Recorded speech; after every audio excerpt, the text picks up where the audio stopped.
sommes totalement dépendants. Dans le domaine de la communication, la CEDEAO est très faible.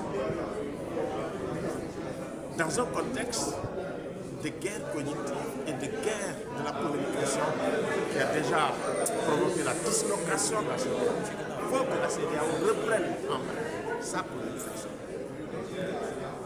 La souveraineté sécuritaire, c'est extrêmement important parce que nous fonctionnons pratiquement sur la base de la préférence nationale en matière de sécurité, sur la base de la souveraineté nationale en matière de sécurité.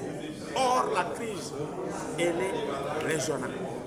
C'est une crise qui frappe tous les pays et qui appelle une réponse régionale, une réponse coordonnée dans tous les domaines, que ce soit le renseignement, que ce soit l'opérationnel, que ce soit le fait de cumuler les forces, les moyens financiers, logistiques.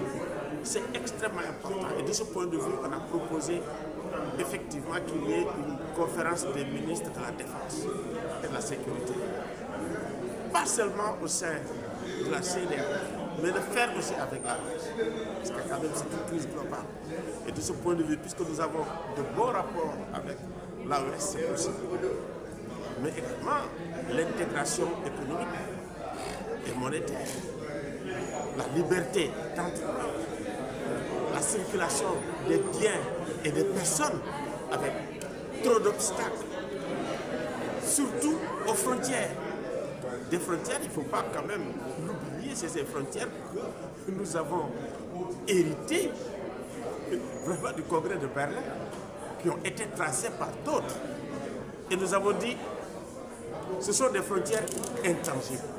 Or, il y a 6000 ans, ça n'existait pas. Donc, je pense qu'il faut repenser la question des frontières, vraiment pour la circulation des biens, des personnes, la liberté d'entreprendre, impliquer la jeunesse. Si nous voulons l'avenir de la CEDEAO, dans 50 ans, il faut impliquer totalement la jeunesse. C'est pour cela, effectivement, que les clubs de la CEDEAO ont été partie intégrante du travail que nous avons fait ensemble. Et saluer la participation de nos partenaires, Wademos, Tournons la page, Africtiviste, Trust Africa, et puis Action Aid. Vraiment, on a beaucoup et bien travaillé ensemble. Maintenant, nous sommes en train de réfléchir sur un plan d'action que nous devons faire pour la suite. Mais en ce moment, en sortant de la conférence, nous allons sortir avec un appel de Dakar qui sera adressé au sommet des chefs d'État et de gouvernement qui se déroule à Abuja le 22. Qui vont être largement disséminés lors du concert d'aujourd'hui par la jeunesse. Ça veut dire qu'il faut qu'aujourd'hui, si on veut de l'émergence de la CEDEAO des peuples, que la jeunesse s'approprie la CEDEAO, que les femmes, que les populations s'approprient les normes, les valeurs, les règles de la CEDEAO. Et vraiment, arrêter d'avoir une CEDEAO des technocrates, des chefs d'État, mais effectivement arriver à une osmose entre les dirigeants et les dirigés. Et vraiment impliquer les populations dans les politiques publiques de la communauté. L'élément le plus important aujourd'hui en tant que société civile réunie à Dakar, c'est de constater aujourd'hui que parmi nous, les jeunes, les femmes et l'ensemble des sociétés civiles africaines sont arrivés à prendre conscience aujourd'hui de leur rôle, de leur mission et surtout de leur participation nécessaire et utile à la construction de la communauté. Cette communauté ne peut pas se construire sans les sociétés civiles que nous sommes. Désormais, nantis de cette prise de conscience, nous devons être capables, en tant que citoyens, d'exercer notre contrôle citoyen sur les institutions de la communauté, sur le devenir de la communauté, sur les politiques qui sont mises en œuvre dans le cadre de la communauté et surtout sur les hommes et les femmes qui doivent incarner cette communauté pour la représenter en notre nom à nous. Pendant très longtemps, on a rasé nos têtes sans nous-mêmes et nous avons décidé, dans le cadre de l'Africadium, d'être présents et fortement présents, de mobiliser cette Afrique, qu'elle soit francophone, anglophone et au-delà, de mobiliser cette jeunesse pour qu'elle soit une jeunesse non seulement consciente, mais capable de s'impliquer, capable de s'engager et capable d'exprimer sa volonté sans que personne d'autre ne l'exprime en ces lieux et places. Pendant très longtemps, nous avons été dans une dynamique de critique de la CEDEAO. Et la CEDEAO ne peut être rien d'autre que ce qui résulte de nous-mêmes, de nos consciences, de notre environnement, de notre culture. Et c'est bien pour cette raison que plus personne ne doit décider à notre place.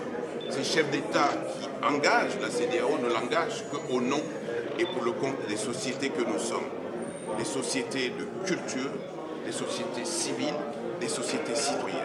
Cette prise de conscience doit nous permettre aujourd'hui d'être présents lorsqu'il faut décider les institutions de la CEDEAO. D'être présents lorsque la CEDEAO doit prendre des décisions, non seulement pour le bon fonctionnement de cette institution, mais également par rapport à la démocratie dans nos pays respectifs. La CEDEAO ne peut être rien d'autre que la suite démocratique que nous voudrions avoir aujourd'hui. Et la démocratie, ce n'est pas forcément un instrument qui nous tombe du ciel.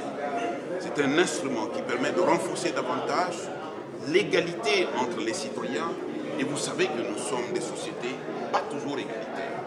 Entre hommes et femmes d'une part, et entre riches et pauvres d'autre part, et entre citadins et ruraux. Au-delà, l'implication justement des fonds qui sont utilisés dans le cadre de notre institution doivent nous permettre de prendre conscience que l'éducation est une priorité dans nos pays respectifs, que la santé est une priorité, que le développement économique est une priorité. Rien que la question énergétique aujourd'hui doit nous mobiliser. Il est important de se sentir sénégalais, mais il est encore plus important de se sentir communautaire Ouest-Af, pour qu'un projet de développement au Sénégal ne puisse pas avoir de résultante directe dans un pays à côté comme la Gambie et dans son prolongement vers la Mauritanie, qui n'est pas tout à fait de la CEDEAO, mais dans le cadre du voisinage, et le Mali. Ces projets communautaires doivent être mutualisés. La santé est un des instruments qui se prête à cela, mais l'éducation surtout. S'il nous est donné à tous de monter nos petites écoles de formation d'ingénieurs, nos petites écoles de formation de médecins, nous nous rendrons compte simplement que nous n'irons pas au-delà des limites nationales. La limite nationale est réduite aujourd'hui, le communautaire est ce qui doit pouvoir nous avancer. Vous parlez de reconstruction de la communauté du pays. Bien sûr, on a pointé du doigt les défaillances. Ce n'est pas que les chefs de l'État, chefs d'État du moins, c'est aussi nous les citoyens.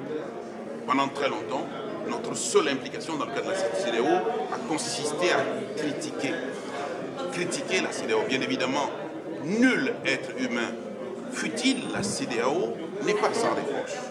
Et au-delà des reproches, nous devons être capables de dire ce que nous voulons, ce que nous ambitionnons et ce que nous exigeons dans le cadre de la CEDEAO.